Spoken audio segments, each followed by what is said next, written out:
Olá a todos, meu nome é César, você está no canal das Antiga 80 e o que você vai ver no vídeo de hoje? Hoje nós estamos na edição 300 do Respostas de Sábado. Como que funciona?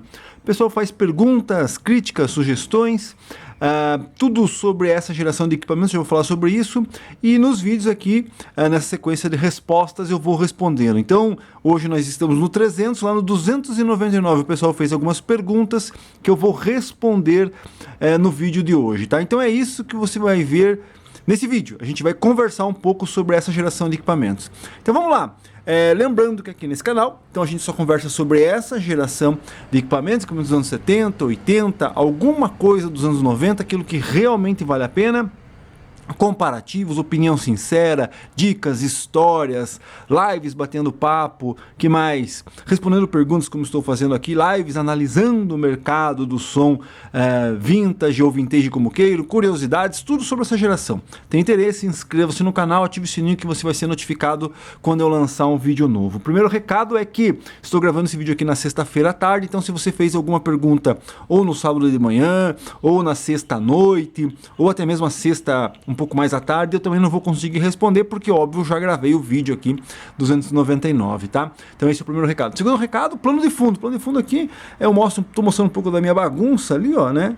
Tá mais aberto aqui o ângulo. Nós temos 3 amplificadores PM5000 da Polivox clássico. Para quem é membro do canal, sim, aqui nesse canal a gente tem um setor de membros, sabe o que eu estou fazendo com isso aqui, qual é o destino que vai ter aqui.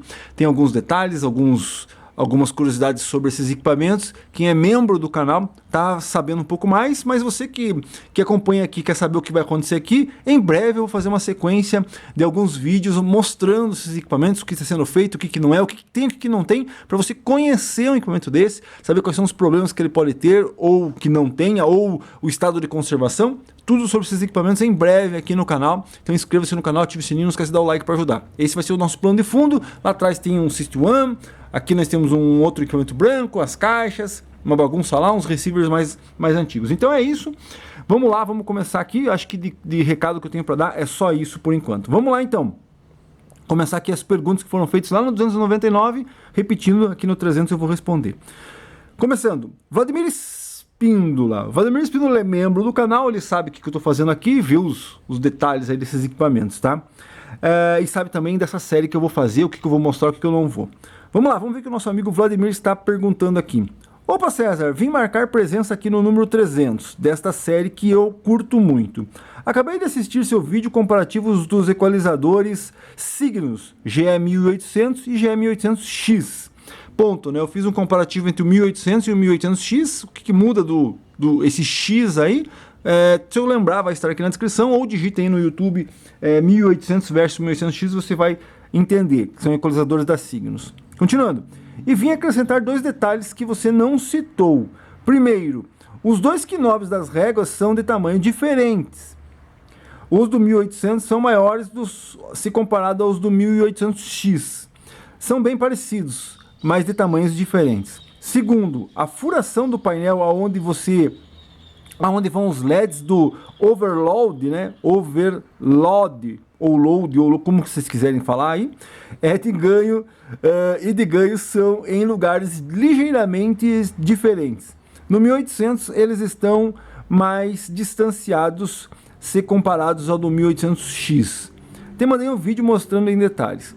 Também assisti seu vídeo de ontem mostrando o TU800, vídeo bem bacana. E aqui mais uma curiosidade, eu tenho um TU600 e digo que ele nada mais é do que um TU1800X disfarçado, pois ele tem exatamente os mesmos 18 botões do 1800 e faz as mesmas coisas, nada menos a nada mais. Até os knobs são os mesmos, só muda mesmo a carcaça que é menor. De cabeça, você consegue lembrar de algum aparelho que tenha curiosidade nessa mesma levada? Um abraço e que venham mais 300 respostas de sábado. Bom, tem muitas coisas a ver aqui na sua pergunta, né? Primeiro, GE1800. Eu fiz um comparativo de um GE1800 normal, serigrafia amarela, com um GE1800X, que tem a serigrafia cinza, né?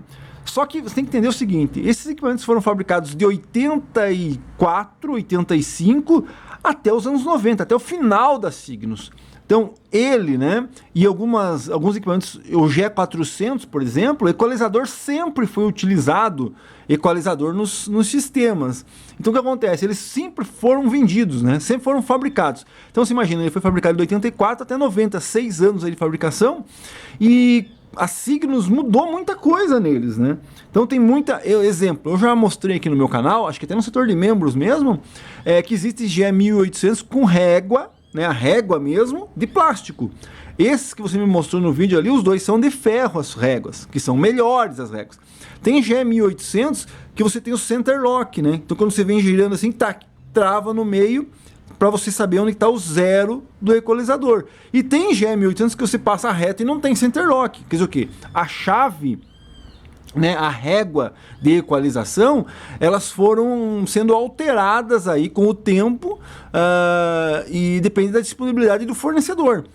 Então, você pegar um GE1800X, que são os últimos, né? Provavelmente o GE1800 foi fabricado em 84, 85, 86 no máximo, aí 87, 88, 89, 90, 91 talvez, todos eles já são os 1800X, né? Então você ter essas diferenças de acabamento é brutal, assim, você pode encontrar essas diferenças, né? Como eu disse, até mesmo as réguas, os últimos 1800, as réguas são de plástico. Inclusive eu mostro lá que a traseira de um 1800 nem pintada foi, né? Eu mostro aí num vídeo, eu não sei aonde, mas eu já mostrei isso. É uma carcaça que eu tenho de um GE 1800, que as réguas são de plásticos, e a parte do fundo lá, onde tem os conectores e tal, que você tem normalmente uma pintura preta fosca e depois a serigrafia, nesse caso nem o preto fosco eles mandavam. Era a serigrafia em cima da lata do galvanizado ali, para você ver como o acabamento foi diminuindo.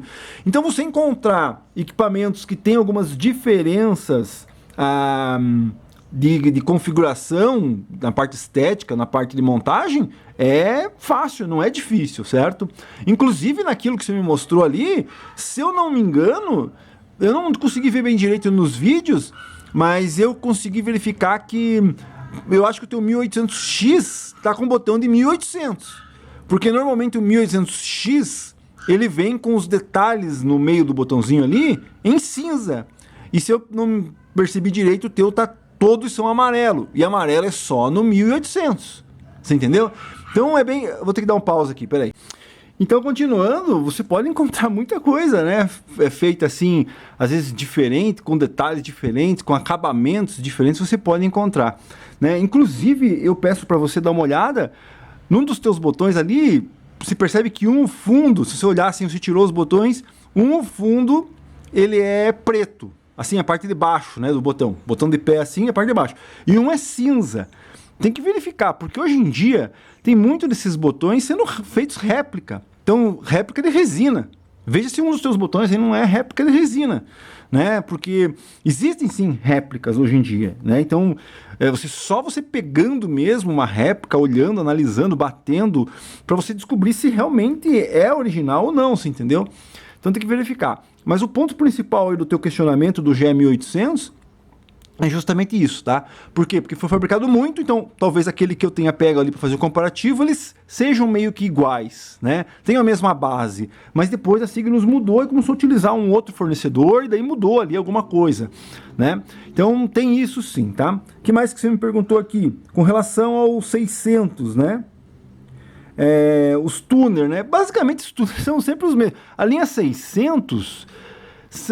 e tem vários. Você me perguntou de equipamentos que também tem esses detalhes. Claro que tem, né? Se você for pegar PA 1400X, aí você for pegar um PA 2.0X, é a mesma coisa, só que mudou o acabamento ali. Em vez do view ficar para dentro, ter aquele acrílico bonito e tudo mais, eles simplesmente encaixaram os LEDs, né, direto no painel, né? Que mais? Isso tem até a própria Onyx ou Unique. Não, Unique não.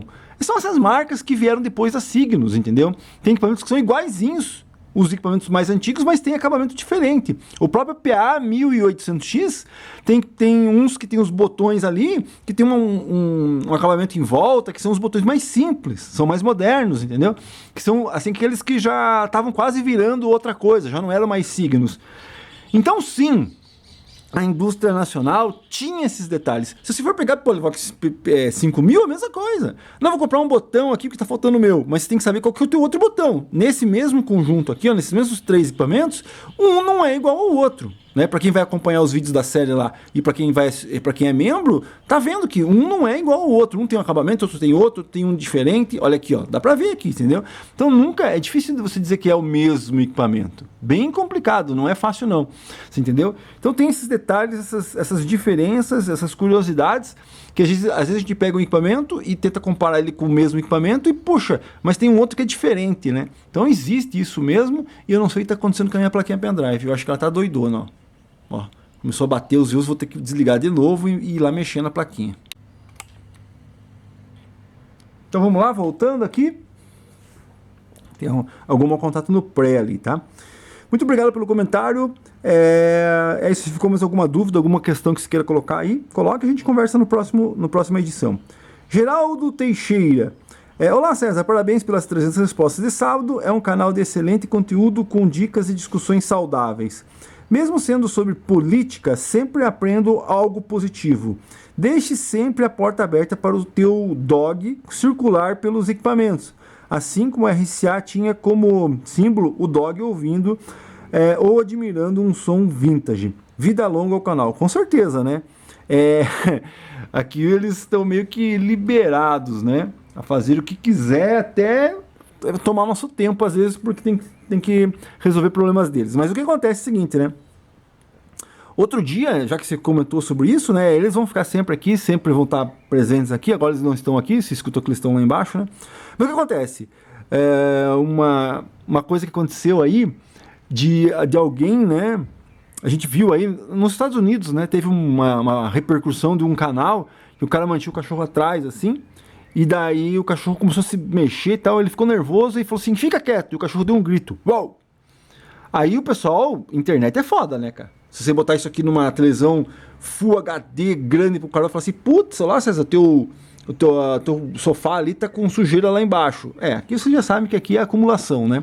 Então, César, o teu PM tá encardido, o teu PM tá um LED não tá subindo, coisa que as pessoas reparam muito nas coisas. Teu fio tá vindo lá e tá uma bagunça aqui nesse cantinho. É verdade, é isso mesmo, né?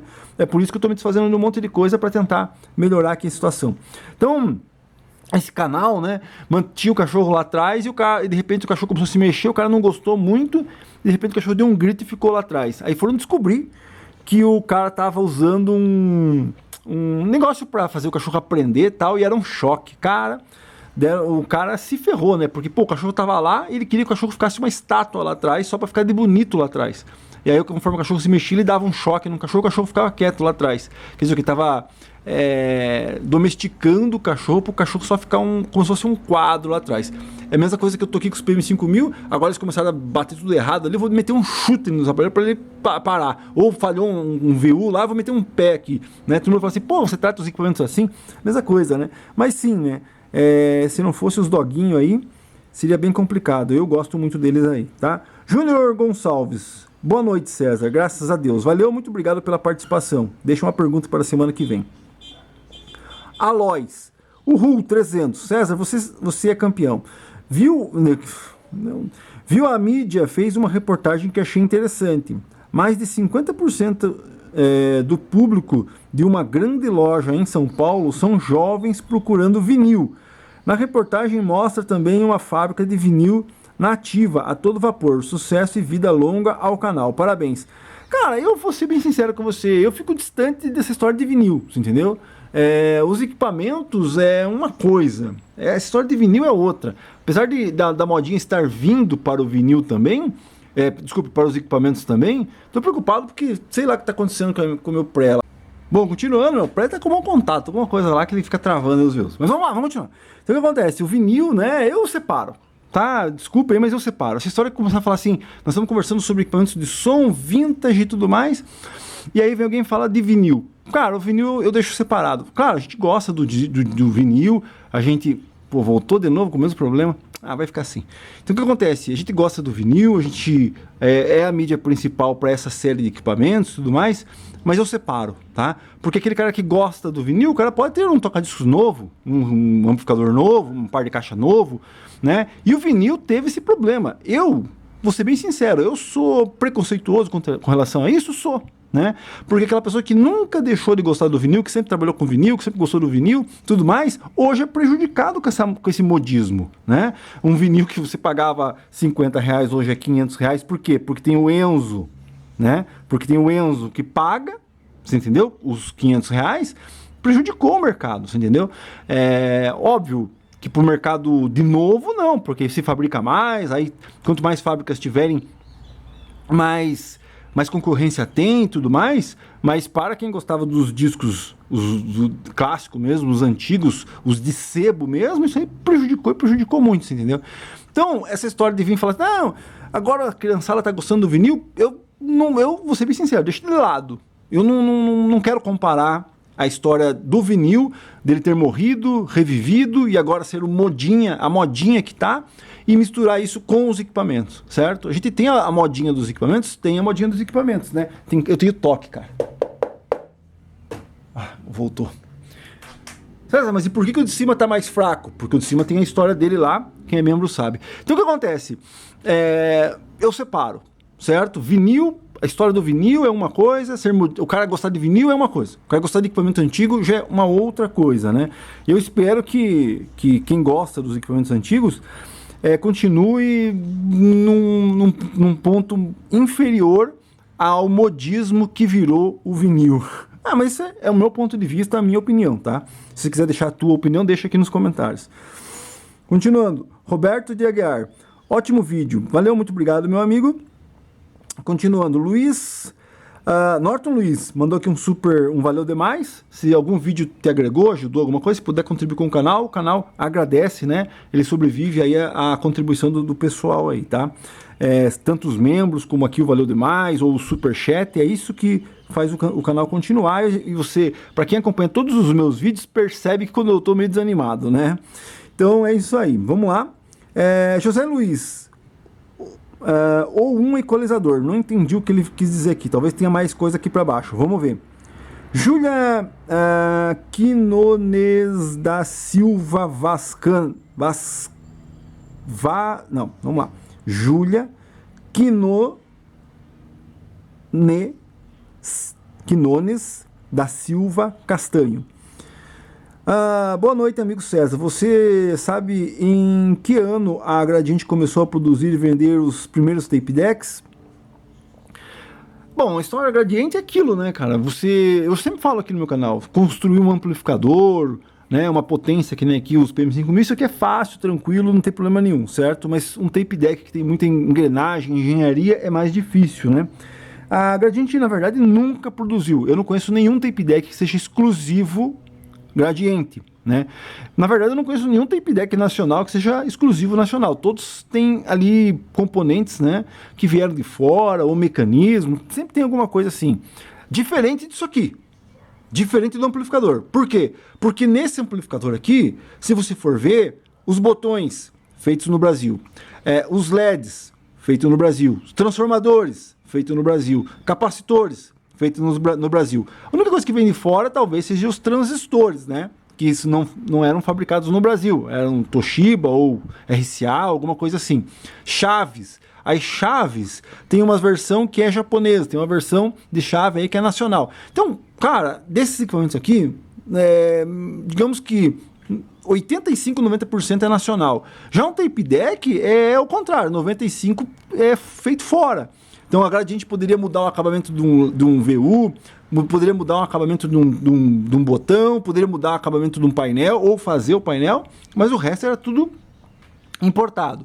E a Gradiente tem aquela história, fazer um amplificador é fácil, como eu disse, só que quando fechou o mercado em 1976, já não tinha mais aquele acesso que a gente tinha aos tape decks Akai, ou outras marcas, né, que vinham de fora e eram liberados a ser vendido aqui, né, normal, né. Aí o que aconteceu? Essas empresas tiveram que se virar nos 30, e aí elas começaram a produzir. Então eu acredito que a partir de 76, a Gradiente começou a parceria dela com o JVC ou com alguma outra marca, e começou a lançar os primeiros tape decks de mesa. Então a Gradiente fabricou, entre aspas, tape decks a partir de 76, 77, né? Se você pegar os conjuntos, tem algumas propagandas de conjuntos Gradiente, que é o receiver, o toca-discos e as caixas. Não tinha tape deck, né? Então o tape deck, apesar que o tape deck mesmo só pegou embalo mesmo a partir de 78, né? No mundo e no resto do mundo. Então, eu acho que nem 76, tá? Então eu acho que os primeiros tape decks é 77, 78, eu acho, né? Que a Gradiente começou a, como eu disse, produzir, tá? Se alguém sabe de alguma história que possa acrescentar dados a isso que eu acabei de dizer, deixa aí nos comentários, a gente continua conversando. Selfinger Brasil, a live número 300 vai ser Magnistic. É isso aí, né? Talvez eu abandone tudo aqui e deixe para trás, né? Vamos continuar aqui. Júlia Quinones da Silva Castanho. César, vamos focar nos assuntos dos sons, que ganhamos muito mais. A política no Brasil é um mar de lama, esquerda e direita. Concordo plenamente com você, mas infelizmente tudo que a gente vive hoje, né, está ligado, infelizmente, à política, né? Você não poder comprar um equipamento desse daqui ou uma empresa. Exemplo, vamos lá, vamos dar um exemplo, né? Não vou fugir aqui do assunto do som, tá? Vamos dizer assim, ó, não, a Polivox está vendo que, porra, o pessoal gosta desses equipamentos bonitos, com VU e tudo mais. Só que a Polivox está comprando coisa da China e montando aqui. Você entendeu? Lá em 1970, quando aconteceu o fechamento do mercado, a Polivox falou assim, não, vamos produzir nosso PM5000. Cara, por isso que eu sempre falo, né? Nós temos que vangloriar, ou sei lá o que, o termo que você quiser utilizar, a nossa indústria dos anos 70 e dos anos 80. Porque eles fizeram isso aqui. Um equipamento que, se você mostrar para um gringo, para um americano, qualquer coisa assim, cara, eles vão querer um equipamento desse para colecionar, para dizer, ó, isso aqui foi made in Brasil, pôr lá como amplificador. Claro, eles têm coisa muito melhor, isso eu sei. Mas o colecionador coleciona desde um Fusca pé de boi até um Fusca Itamar super raro. Você entendeu? Então você tem que ter o básico também, né? Numa coleção, alguma coisa assim. Isso faz parte da história do áudio, no caso, tá? Então um americano poderia ter um equipamento desse? Poderia. E aí a nossa indústria foi lá e falou assim, não, já que não podemos mais trazer de fora, vamos fabricar. Agora você já imaginou hoje, no Brasil, a Polivox falou assim, não, vamos fabricar o PM5000 aqui novamente para vender? Impossível. Impossível, né? Por quê? Lembrando, nós estamos aqui num muro, né, conversando sobre som e do outro lado política, CLT, imposto, dificuldade de você montar uma empresa e montar uma fábrica, tudo aquelas coisas que ficam grudadas à fábrica, né, tipo sindicatos, tipo, cara, não tem incentivo, entendeu? Você não tem incentivo. Pense da seguinte maneira, se nós tivéssemos incentivos para a Polivox montar e começar a produzir um equipamento desse, hoje, com a globalização que a gente tem hoje, a Polivox poderia vender esses equipamentos no mundo inteiro. Certo? Nos anos 70 foi vendido para o Brasil. Você entendeu? Por quê? Porque o mundo era restrito, fechado. Você pegar um equipamento desse e fazer propaganda dele lá na Ásia, que o pessoal compra bastante isso aqui, tem bastante disso, né? Sei lá, na Europa, no leste europeu, lá que também tem, o pessoal coleciona, gosta desse tipo de equipamento, nos Estados Unidos e tudo mais, nos anos 70 era dificílimo fazer isso. Mas hoje, se a Polivox produzisse esse equipamento no Brasil, made in Brasil, certo? Produzido aqui, essa lâmina, esse aço, esse botão, esses VUs, né? Poderíamos ter um incentivo à indústria nacional. Quando eles vêm aqui naquela balela de dizer assim, não, vamos restringir alguma coisa, ou então botar 100% de imposto no iPhone para proteger a indústria nacional, como assim, meu amigo? O Brasil não produz nem se quisesse produzir 1% do que é um iPhone, ela produziria.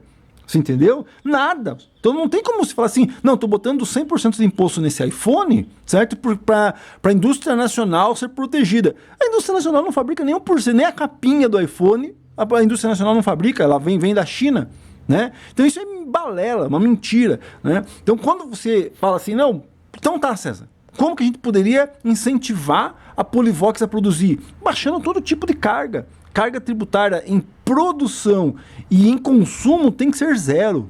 Zero. Então, digamos assim, se eu quiser pegar aqui meu capital e montar digamos assim, eu pegar o meu capital e falar assim, Polivox, vamos lá, eu vou montar a fábrica para produzir os botões e o painel. Aí você que está aí, não, vou pegar meu capital e vou produzir os trafos. Mais alguém vai produzir as placas de amplificação. E a Polivox vai comprar de todas essas empresas, vai montar e vai vender, certo? Daria para fazer? Daria. Mas quando eu começo a pensar em CLT, imposto, dificuldade de aluguel, né, a imprevisibilidade do que pode acontecer, eu não vou fazer isso. Né? Por que você acha que o que está acontecendo lá naquele lugar de 3 letras está prejudicando totalmente a indústria, o Brasil e tudo mais? Por causa disso, você não tem previsibilidade. Um dia o cara julga de um jeito, aí quando é uma vaca, o cara vamos colocar uma coisa mais certa. Quando é um burro, o cara julga de um jeito. Então vamos lá, vamos julgar desse jeito, é assim, a regra é essa. Quando vai um boi, você entender? Boi, né? Não, um gado, pode falar o termo certo? Não, agora nós vamos mudar é do outro. Então qual que é a previsibilidade que você tem? Qual que é a previsibilidade de eu montar uma fábrica aqui e começar a produzir, não sei o que, e de repente o cara fala assim, não, você é amigo do cara da van, então agora o cara da van não pode mais produzir isso. Você também, porque você tem esse lado aí, então você também não vai. Nós vamos te prejudicar de um jeito. Impossível, cara. Impossível. Então, quando a gente fala em separar as duas coisas aqui, eu já estou até colocando coisas a mais, né? Não tem como separar. A gente percebe que o que trava o Brasil, o que trava é essas porcaria. E, como você disse, tanto de um lado como do outro. Todos eles, sem exceção dos que estão lá em cima, tem rabo preso. Porque se não tivesse, estariam batendo de frente. Mas não podem bater de frente porque tem alguma coisa, né? Eu sempre sei um podre de alguém. Se você vier de frente comigo, esse podre vai ser jogado no ar. Você entendeu? Então, tá podre. É isso que você falou. Tá tudo podre. Tudo podre. Mas, na minha opinião, então eu prefiro ainda tentar salvar a caixa de maçã, tirando os podres e deixando mesmo aquela que esteja podre, mas que ela ainda tenha chance de tentar salvar essa caixa, do que manter os podres lá. E o pessoal está mantendo os podres. Né? É a mesma coisa, você vê uma caixa de maçã, você está vendo as maçãs podres lá, em vez de você tirar as maçãs podres, não, você está colocando as maçãs podres junto com as boas para poder contaminar tudo, para perder tudo. É o que está sendo feito, você entendeu? Todo mundo sabe, é escancarado tudo que aconteceu, tudo que foi feito, e tem gente que não defende a maçã podre, cara. Não dá, cara. Então, não tem como separar. Você entendeu? Peço desculpa, não tem mais como separar isso. Ou a gente faz com que as pessoas abram o olho e tudo mais, para que você veja, né, o que está acontecendo. Os caras mentem na cara dura, certo? O que acabou de acontecer, eu vou fazer um comentário no final aí do vídeo, se tiver interesse, tá? Então sempre que eu for fazer alguma coisa, aqui nós estamos falando sobre o som, é a coisa que nos interessa, você entendeu? Que a Polivox nunca vai querer montar uma fábrica, arrumar funcionários, pegar outras fábricas para montar as outras peças, para poder juntar tudo e vender com toda essa porcaria que nós temos, né? Todo esse jeito, toda essa sanguessugação que nós temos em querer empreender no Brasil, certo? A Polivox, estou falando de som aqui, certo? Mas infelizmente se mistura as coisas, não tem como não se misturar. Mas no final lá eu vou falar uma coisa que provavelmente não tem muita coisa a ver com som. Então, você pediu para mim não misturar as coisas, mas infelizmente ou a gente abre o olho e tenta mudar as pessoas, fazer com que as pessoas abram o olho e... Porra, se você... cara, no final fala mais um comentário. Continuando. Desculpe aí, tá? Mas é indignante. Vamos lá. Iveson Araújo. César, na sua opinião, qual o sistema de reprodução de ruído tem menos perda de qualidade? Usei o ANRS somente uma vez de um Gradiente CD 1667. LOL, seria um tape deck de mesa aí da Gradiente, os primeiros, né? De um amigo, lá por 78, olha, já está respondendo a pergunta da nossa amiga aí. E não gostei. Desde então só uso Dolby B e C. Eu vou ser bem sincero para você, eu não posso te responder isso, meu amigo Iveson. Por quê? Porque eu nunca usei Dolby. Certo? Nunca usei Dolby. Nunca usei o ANRS. Dificilmente gravei uma fita com esse sistema. Mas César, por que que você nunca gravou? Por que que você nunca teve? Exemplo, se eu tivesse na minha vida, eu tivesse um system, vamos lá, o CD1 que tá ali, ó, né? Então eu tenho o CD1, é o deck que eu tenho, certo? E provavelmente eu vou ficar com ele por 10, 15, 20 anos, como as pessoas acabaram ficando com esses equipamentos, né? Aí sim, porque aí o que eu vou fazer? Eu vou comprar lá minha primeira caixa de fita. Comprei minha primeira caixa de fita, peguei aqui os vinis, peguei os meus, peguei os emprestados da minha tia, do meu tio, que era o que a gente fazia na época, peguei emprestado do não sei quem, isso se a pessoa deixasse você pegar os discos, né? Normalmente você tinha que levar, isso é um problema também com relação ao Dolby, que eu já vou citar. Então, beleza, comecei a gravar minhas fitas, minha seleção do que eu queria. Beleza, botei meu deck lá para gravar, aí beleza. Eu posso usar o NRS? Posso. Por quê? Porque eu vou gravar aquelas fitas e provavelmente eu sempre escute naquele tape. Porque é o único que eu vou ter. Você entendeu? Mas na minha vida, ou sempre, né, a gente nunca utilizou o mesmo tape deck. Para quem usava profissionalmente, exemplo, vou tocar um 15 anos. Puta, vou levar esse e esse. Levava esses dois decks. Pô, mas tinha um outro evento no mesmo dia. Puta, aqueles decks não estão disponíveis. Vou pegar outro. E aí, se você tinha a tua seleção de fitas, digamos assim, com aquele sistema gravado, no caso de Dolby, na hora da reprodução, não tem como, você entendeu? Ou você pode utilizar até um mesmo tape deck com o mesmo Dolby, mas nunca vai ser igual. Assim como se você sempre escutar no mesmo tape deck que você gravou, sempre vai ser muito melhor do que você ficar escutando em outros. Eu sempre falo, qual é o melhor gravador de tape deck? Aquele que você consegue gravar nele, ele reproduza bem nele e que você consiga pôr em outros que ele reproduza mais ou menos ou igual. Tem muito tape deck que você grava nele, escuta nele, ele é, nossa, lindo, maravilhoso. Mas quando você põe em outro tape deck, fica horrível. Você entendeu?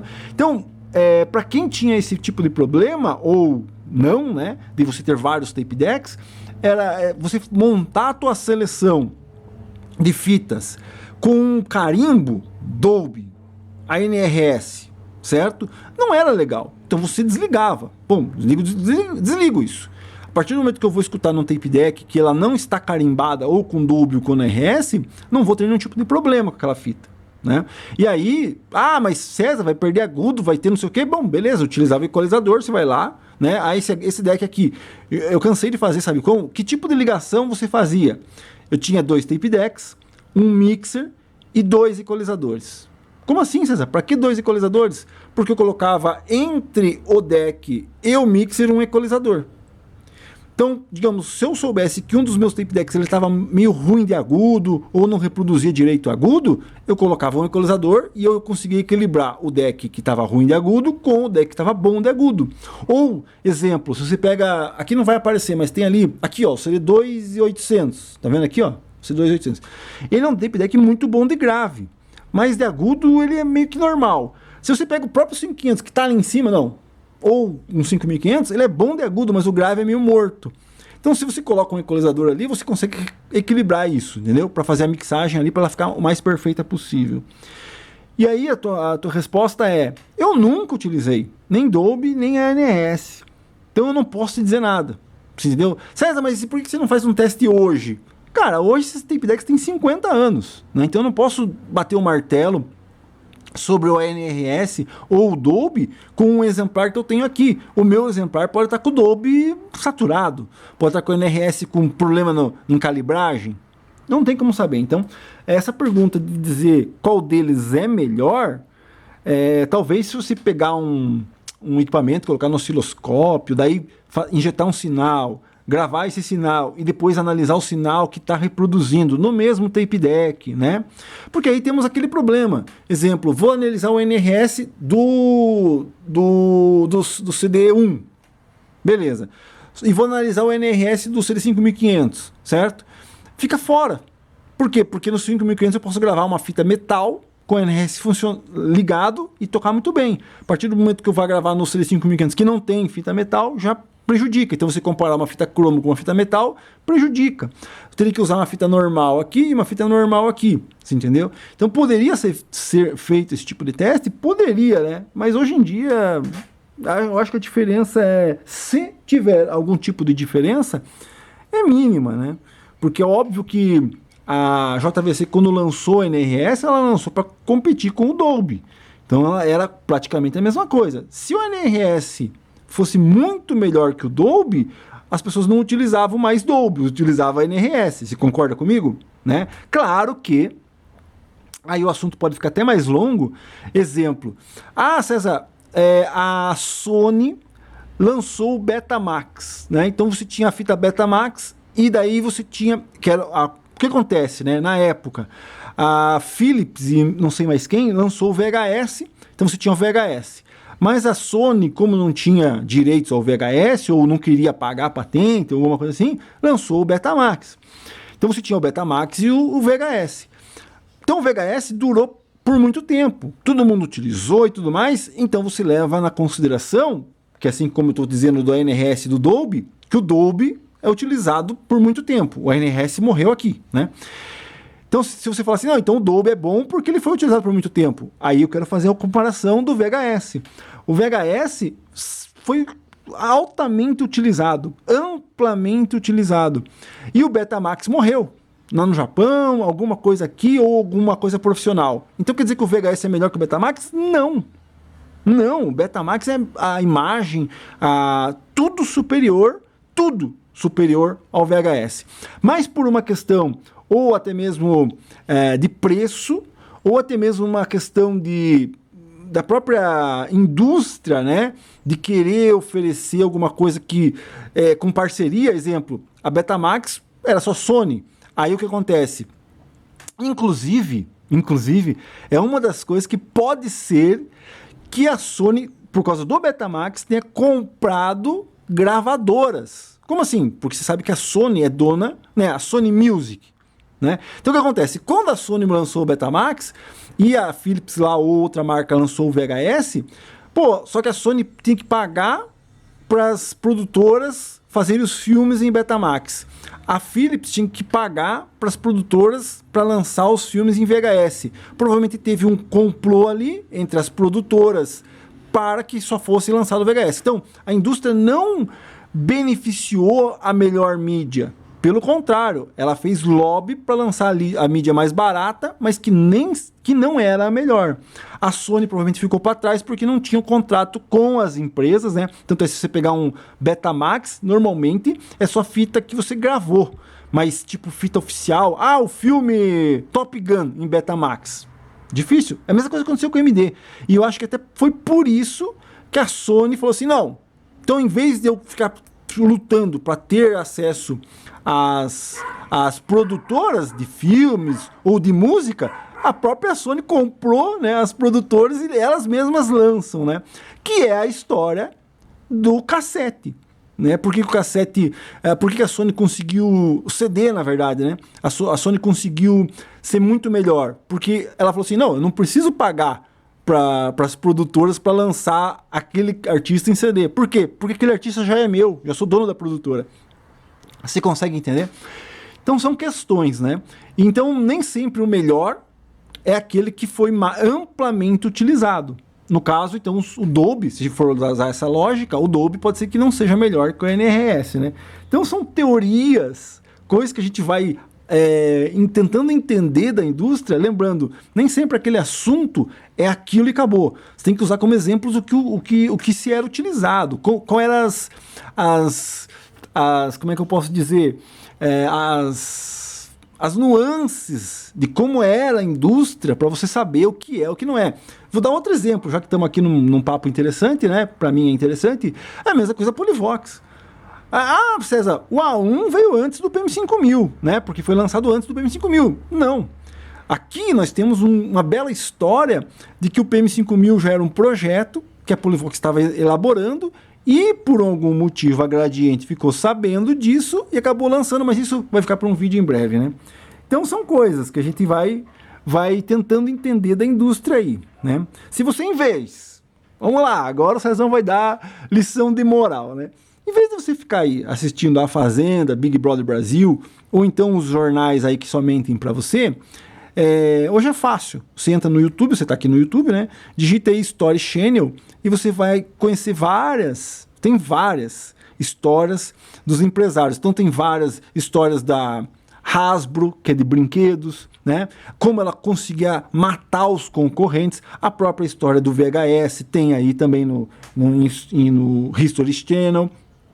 A própria história do cassete tem. Então você pode ali, uma história que eu contei aqui, que é do LED, né? Você tinha os LEDs, muita gente veio aqui e falou assim, não, mas o LED azul sempre teve. Não, né? Você tem o LED vermelho, né? Você pode ter a capa vermelha, o LED transparente vermelho e o LED transparente, quer dizer o quê? A química do LED, quando recebe os nêutrons ali, os elétrons, né? Ela se transforma em vermelho. A química do LED. A química do LED se transforma em verde. E não se conseguia uma química que transformasse o LED em azul. Porque se você tivesse o verde, vermelho e o azul, você poderia fazer o que a gente tem hoje, que são as televisões que esses LEDs, como é que chama? Esses LEDs quando é RGB, né, se eu não me engano. Então o que acontece? Tem uma história que eu contei aqui no canal, justamente sobre isso, sobre a história do LED, entendeu? Então, cara, vai ver isso aí, as histórias da indústria de brinquedo, da indústria de petróleo, da indústria de armas. Você começa a entender como era isso aí. Não é que aquela empresa hoje é top de linha, tá lá em cima, né, indústria putz, lá não sei o quê, que ela sempre foi tipo, coitadinha, foi crescendo aos poucos. Não. Isso comeu muita coisa pequena, passou por cima de muita gente, isso daí, né? Então, foi abrir a porta pro nosso amigo lá. Então, é isso aí, né, cara? Hoje a informação tá aí, a informação tá aqui no YouTube, tá em todo lugar aberto para você ir lá e entender, né? E justamente eu quero lembrar disso no final de fazer um comentário sobre isso, né? Sobre a informação. Continuando. Darcy Ribeiro. Olá, César. Fiquei sabendo que a marca Taramps está lançando alguns aparelhos para a linha profissional, 19 polegadas. O amplificador eu já vi. Dizem que a Taramps vai lançar outros. Será que vai vingar? Cara, eu não sei qual que é o DNA da Taramps, né? Eu não sei. Qual que é a minha experiência com Taramps? Minha experiência com Taramps é que nos anos 90, né, muita gente, quando começou essa história de pôr som no carro e tal, antigamente você tinha aquele somzinho no carro simples, de repente começou nos anos 90, Paraguai, Pioneer, All Pioneer e outras marcas. Fez um barulho estranho e parou tudo. Vamos ver se vai voltar, e tomara que volte os views. Fez um barulho e parou tudo aqui.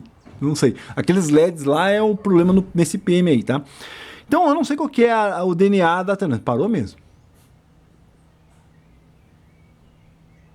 Eu vou ter que olhar lá o que aconteceu. Pera aí. O meu 246 tô usando como pré, ele tá meio doidão. Sei lá. Deve ser como um contato em chave, pega muita umidade por causa da chuva e tudo mais. Então eu não sei qual que é o DNA da Taramps, entendeu?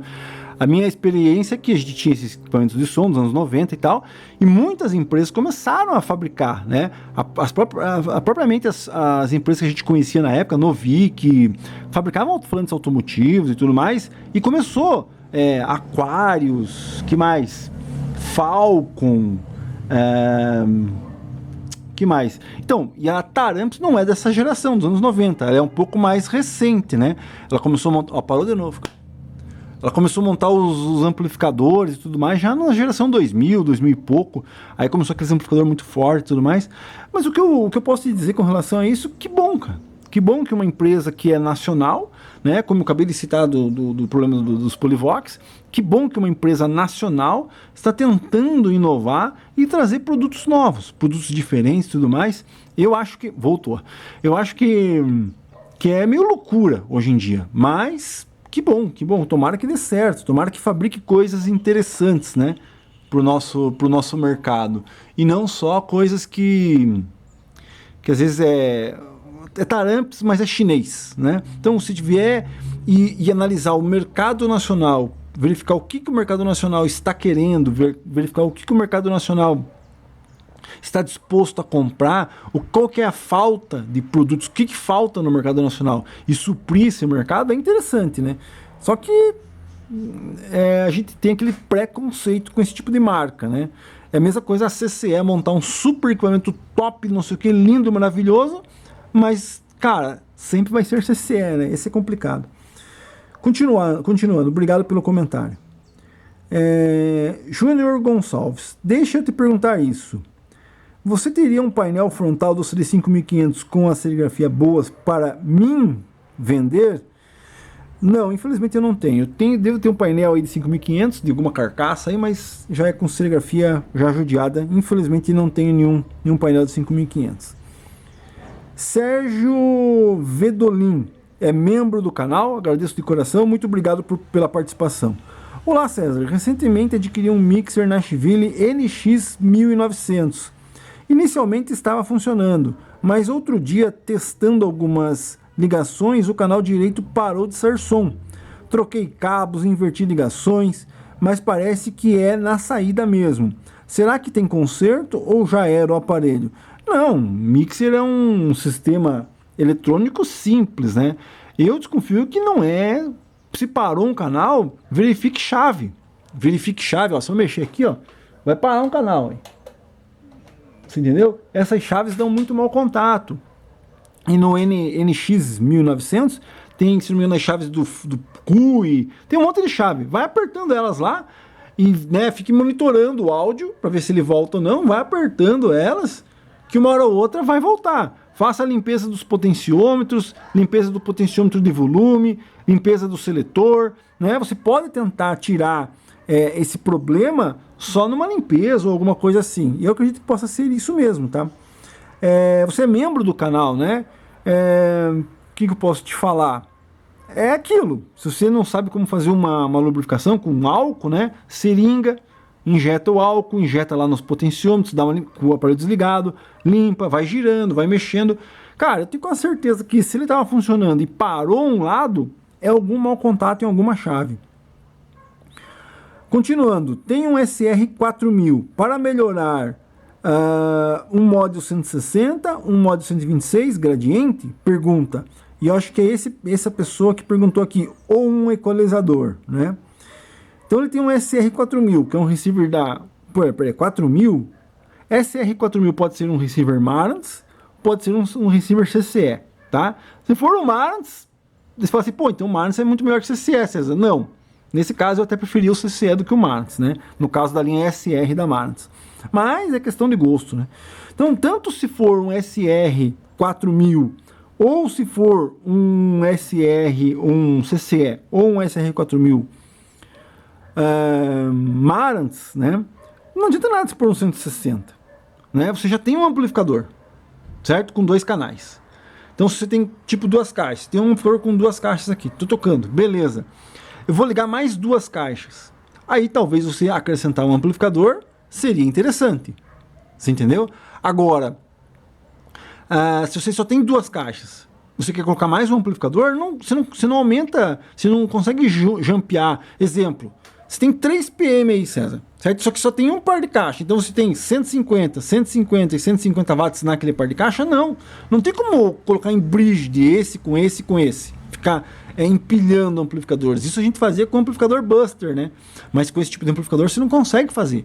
Então, você, aqui no caso, para mim, usar esses 3 PM5000, tem que ter um par de caixa aqui, um par de caixa aqui, ou um par de caixa aqui.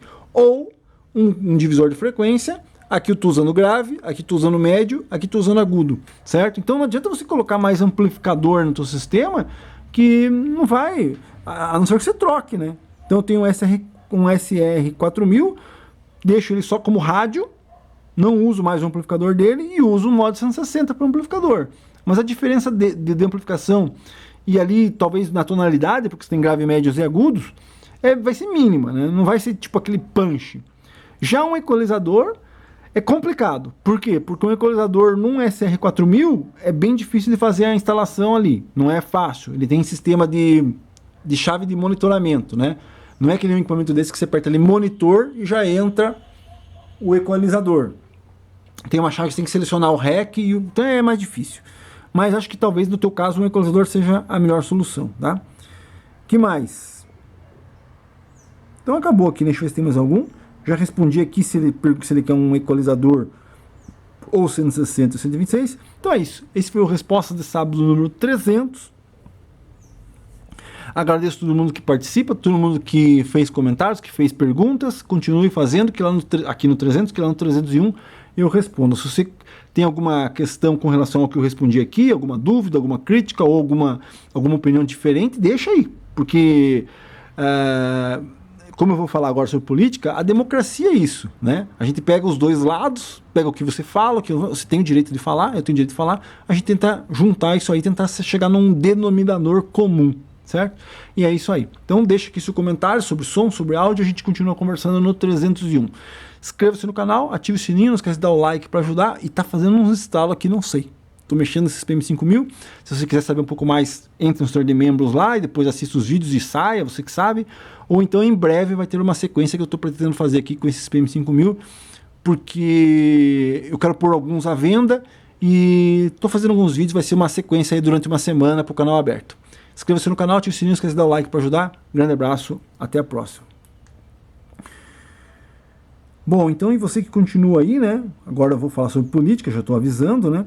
Então, primeira coisa, né, do que a gente conversou tudo aqui sobre som, que eu falei sobre você se informar, né? Então, tipo, vou lá, vou pesquisar, vou me informar. Cara, tem muita gente que dá opinião sem saber, sem se informar. E aí, esse tipo de pessoa que não se informa do que está acontecendo, acaba sendo iludido pelo que as outras pessoas estão falando, né? Vou dar o exemplo. A PL do imposto, né? Você sabe que, não estou falando do imposto de renda. Imposto de renda, sim, né? Imposto é roubo, então quanto menos imposto, melhor, isso é minha opinião. Então o que acontece? O do imposto de renda é perfeito, né?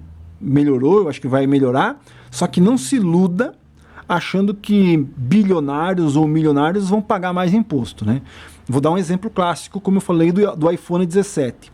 Enquanto você está aqui tendo que lutar para pagar financiado 15 mil reais num iPhone 17 Max Pro, você entendeu? O cara que tem dinheiro, ele simplesmente vai, não precisa não fazer mais nada. Ele simplesmente vai falar assim, não, vou pegar um avião aqui, vou para os Estados Unidos, e com mesmo 17 mil reais que você tem aí, vai pegar um avião, vai lá para os Estados Unidos, vai comprar o iPhone Max, vai voltar, e se duvidar, não vai gastar os 17 mil que você está pagando aí com imposto. Então, essa história de que gente com dinheiro vai pagar mais imposto do que pobre é mentira.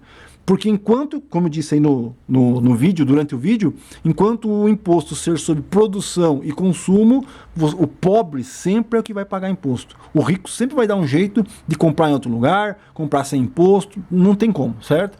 Então, esqueça isso. Isso aí é uma balela que eles te contam que você não vai entender, é difícil, você entendeu? Agora, existe uma outra PL aí, que o pessoal está crucificando o Congresso, né? Dizendo que, eles foram contra. Cara, olha o absurdo, cara. Né? O Congresso foi contra cobrar mais imposto. E os caras estão, não, imposto, aquilo que eles falam, aquele meme, né? Não, imposto é bom. Quanto mais imposto você paga, é melhor. Cara, quanto mais imposto você paga, mais dinheiro você dá pro governo. E o governo vai lá beneficiar aqueles que estão do lado dele. Você entendeu? Vai falar, não, isso aqui é pra saúde. Mentira. Vai lá numa UPA do Rio de Janeiro. Vai lá ver como é que é a situação, certo? Mentira.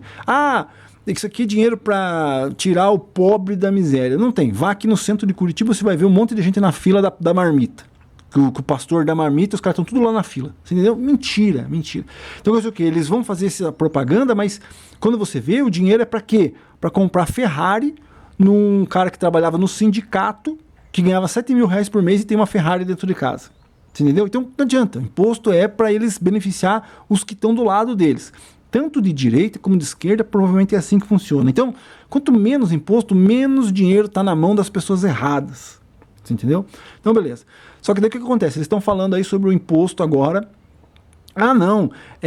O Congresso foi contra cobrar mais imposto de rico ou de não sei o quê.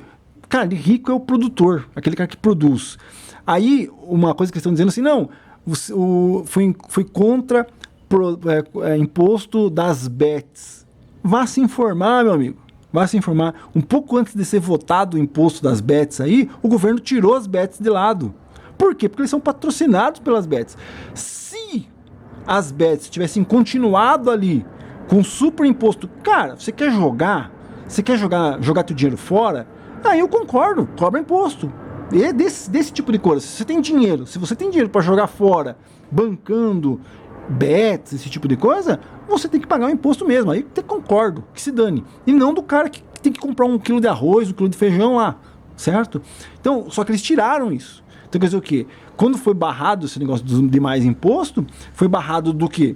De todo tipo de consumo, dos empreendedores, né? Polivox querendo produzir mais equipamento, tá?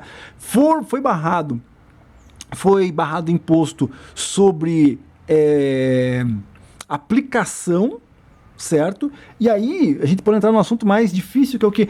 Ah, mas esses caras que fazem aplicação são banqueiros. Meu amigo, vou contar uma coisa para você, se você ainda mantém dinheiro em poupança, cara, largue mão de fazenda, largue mão de não sei o que e vá pesquisar. Você entendeu? Se você mantém ainda, não, eu tenho minha reserva aqui na poupança. Cara, poupança é perder dinheiro.